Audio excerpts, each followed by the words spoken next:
Damon, you had a career high 18 points all over the place. I guess, how do you feel right now after having such a great game? I feel pretty good about it.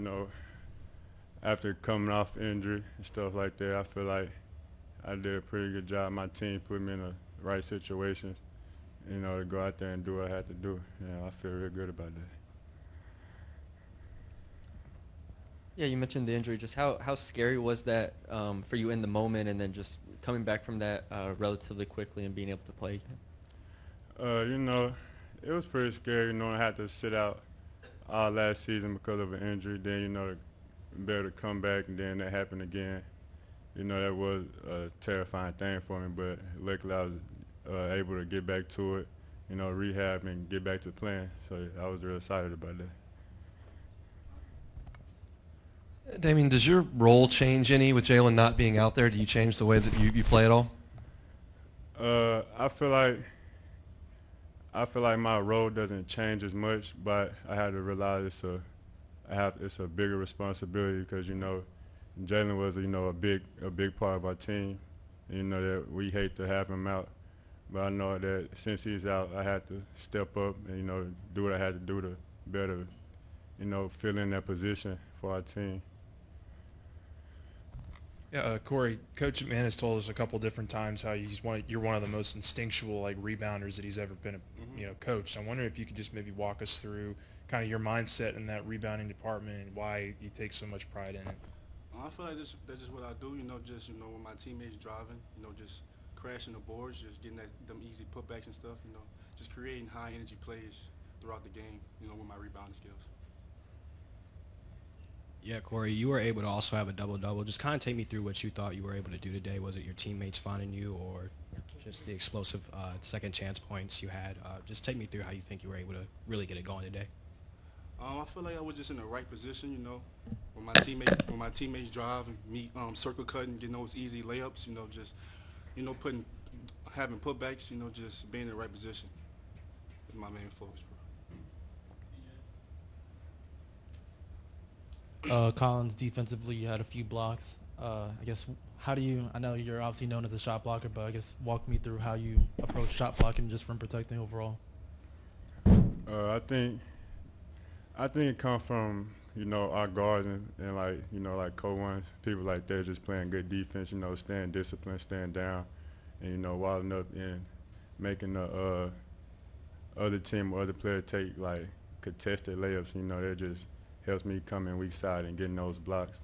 And I think that's something that we work on a lot, and we've been doing real good at. Damon, you mentioned kind of you wanting to step up and pick up some of the slack that Jalen left behind. Just, I guess, from an offensive perspective, how much did you work on your game this offseason? Because it looks like you've really improved footwork-wise. Certainly, you seem a little more comfortable shooting the three ball. Just maybe talk about the offensive load you want to kind of take on now with Reed being out of the lineup. I think it was a real big thing for me, just coming off an injury, just trying to get back to it, trying to come back and be better than I was last year. There's something I really took pride in, just coming in the off season, working hard, not just getting my shoulder right, but just get my whole game together to be able to come in and make an impact this season. If I could get an answer from both of you, were you expecting the game to be as close as it was? Why or why not? And what do you think both of you could have done to make it a bigger difference in the scoring, or any of your teammates could have done? I feel like we started off good in the first half. Coming out in the second half, we had a little slippage here, slippage there on defense. Those guys was a really good three-point shooting team, and I feel like if we just stay down on those drives and contest threes, we could have extended the lead more. Yeah, and to pick up off what he said, we knew coming in that they were a real disciplined team, like a team that really don't beat themselves. A team that they know that what they have to do and stuff like that. So we knew it was gonna be a good game. They was a real good team. And, we just had to come in. We had to start off. We had to start off fast or playing good because if we would have came out sluggish or anything, we could have got beaten tonight.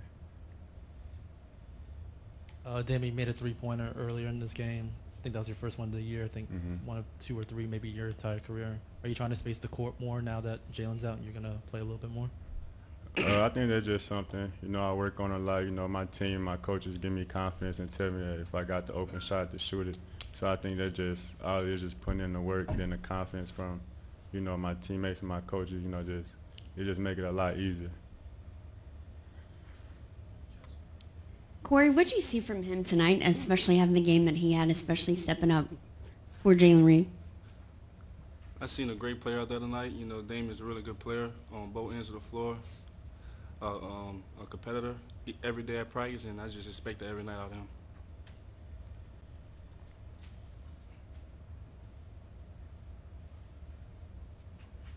I guess, Corey, this is the first time we really had a chance to talk to you. Just what did you learn, I guess, last year as a true freshman, having to sit on the bench and watch, but just kind of grow, and just kind of how do you think that prepared you for, obviously, the big role that you've kind of taken on now? The game is really fast, coming in as a freshman, just watching those older guys at practice, just competing every day. You got to be consistent every day at practice, in order to get on the floor, and that's just my main focus this year, just being consistent every day.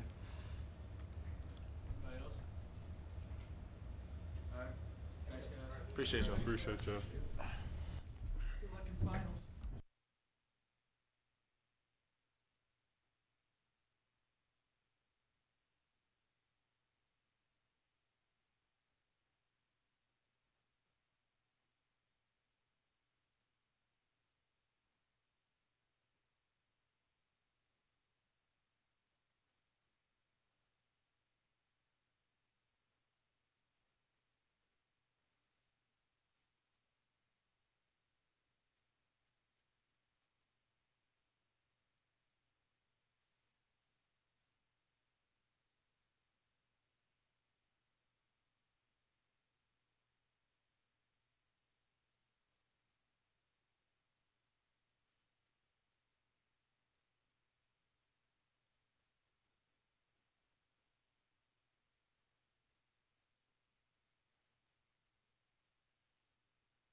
All right, thanks, Kent.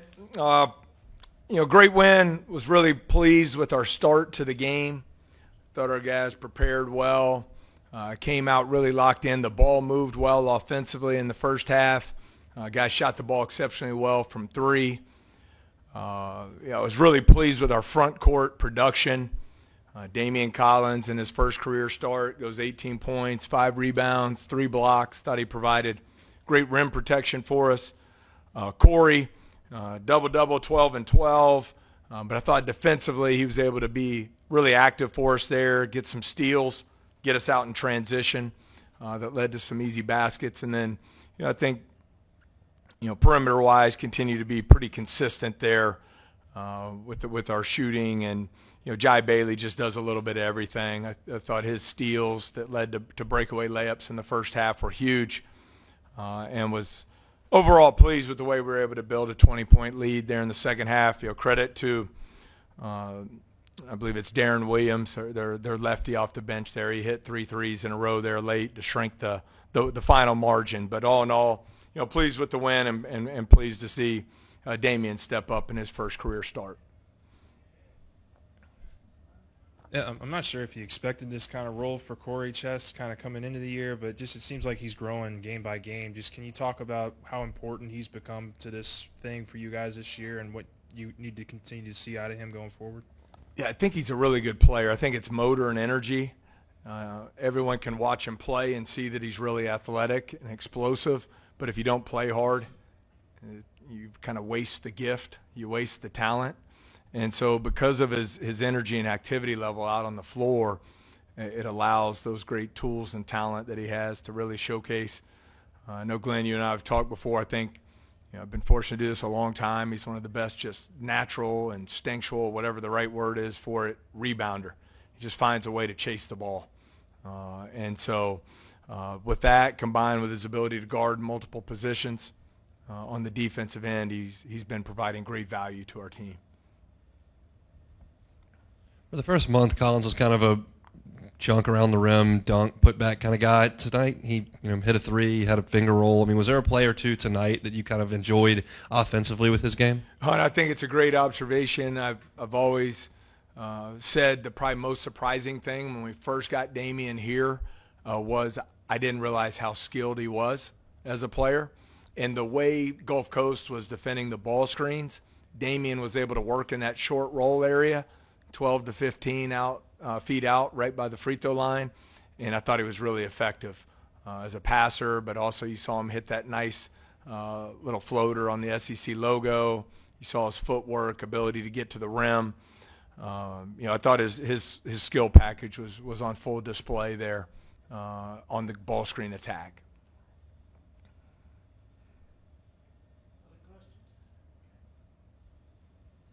You guys did some shots early in the game, and then later in the game you kind of saw the front court take over. Do you feel like earlier in the game with those shots being made kind of developed or led to the front court kind of being able to take over the game? It's interesting the way the game played out. They started in man-to-man. I thought our execution was really good. We were able to move the ball side to side. We were getting in the paint and kicking it out, led to a lot of open threes. The adjustment they made, they went to, and I say this respectfully, some junk defenses where they were playing man-to-man on our guards and playing zone with their front court defenders. And I thought our forwards did a good job adjusting to that, finding the open areas of that two-man zone and attacking it accordingly. So, balance, you got 5 guys, all 5 starters well into double figures, I think needs to continue to be a strength of our team. What did you think about the rebounding margin? I think you guys had 36 to their 30. Yeah, I thought in the first half, offensively, we played exceptionally well. Go in up 15. The reason it wasn't more, number one, we had too many casual turnovers on the offensive end. And in the first 11 minutes of the game, we gave up too many offensive rebounds. 17 of their 27 points in the first half were off offensive rebounds and our turnovers. So some self-inflicted things there. I thought coming out of the break was a much better performance there. I thought we were more active on our own offensive glass and did a better job of team rebounding on the defensive glass. Entering the game, y'all were top 25 in pace, and they were like bottom 15. Y'all had 20 fast break points and scored 80. Were you comfortable with the pace of the game? Yeah, we were concerned about that going in, that they would try and slow the game down and mix those defenses and try and keep the game down in the 60s. So, to put 42 up in the first half and be able to play the game at the pace we wanted to, I thought was important for us. To get to 80 was big. They've been in every game. They have a good team. You're at Drake, who's fantastic this year with the ball, chance to win the game late. Beat Florida Atlantic on the road, who has a really talented team. So we didn't want it to be just a grinded out 55 to 45 game. So I was pleased our guys were able to create some transition opportunities where Gulf Coast has really excelled defensively. And some of that started with our defense forcing turnovers that allowed us to get the pace the way we wanted it. I mean, you guys get the lead up to 20, 21 points, and you kind of see it go down to 9 there at the end. Just do you address that with your team, in terms of just how important, even finishing games like that off are? Because, I mean, it could, I don't want to say hurt you guys down the road, but, like, it kind of maybe affects kind of where you guys go in, like, the short term. No, Glenn, I mean, we talk about it all the time, the value of winning every possession. I was disappointed. We had some really bad gambles there in the last 2 minutes, regardless of who's on the floor, and they made us pay. As I mentioned, Williams hits 3. I think he's made 1 3 on the year, and he goes 3 for 3 there in the last 2 minutes to close the gap. So, certainly not excited about the last few minutes of the game, but never going to be disappointed with winning. And so we'll keep getting better. This is a big week for us coming up as we go into finals. We need guys to finish strong academically. We still need to continue to get better and identify how we need to best perform going forward from a strategy and scheme standpoint as our roster has changed a little bit here. And then we have a great opportunity on Saturday. I'm really excited about that, to get to go over to Dallas and play another ACC team. I think SMU is really talented, older, experienced team. Coach Enfield did a great job establishing his roster when he got there. So like every game, we'll address a couple things that need to be corrected and improved upon, and then we'll put all our attention to getting ready for Saturday. Yeah, Coach, you kind of mentioned, but what does this week look like for y'all? How do y'all approach it? Yeah, we're really heavy on the front end from a final exam standpoint. So we'll be off tomorrow. We'll come back in Tuesday and really get after it, make sure we keep our conditioning where it needs to be. And then first glance, looking at the schedule, I think Wednesday would probably be an off day for us. And then we'll go our normal 2-day prep going into Saturday. And then Noah Boyd obviously came in late. Just what is his skill set, and what does he add to your team just, in the long run? Yeah, I think you start with his size and physicality, 7 foot. I don't know what we list him. He's got to be 260. He's strong. He just hadn't played basketball in basically 12 months. So he just got cleared in practice. So the build-up needs to be gradual. But I think he has good skill level around the basket. It can really help us from a rebounding standpoint. And then, as you see, the SEC is pretty good. I think there's some pretty good big guys in our league. And so you can never have enough size and physicality in your front court. Cam Carter, I think, had 5 assists, 3 of them in the second half. I guess, what do you think about his unselfishness, not to force up shots when other guys had it going? Yeah, I thought it was big for him. It's an area we've really worked to improve and be very intentional about. His assist-to-turnover ratio coming to LSU is not where he wanted it to be. And his three-point shooting was not where he wanted it to be. And from the recruiting process through the summer, fall, and now into the season, those have been the 2 areas we've spent a lot of time on. And I think he continues to get better and better. Because of the hard work he's put in, he shoots the ball exceptionally well from behind the three-point line. And then I thought his decision-making was really good today and created five assists for his teammates. And also defensively, I thought he made some big plays there. 3 steals, got us out in transition. Anything else? All right, thank you. Awesome. Thanks so much.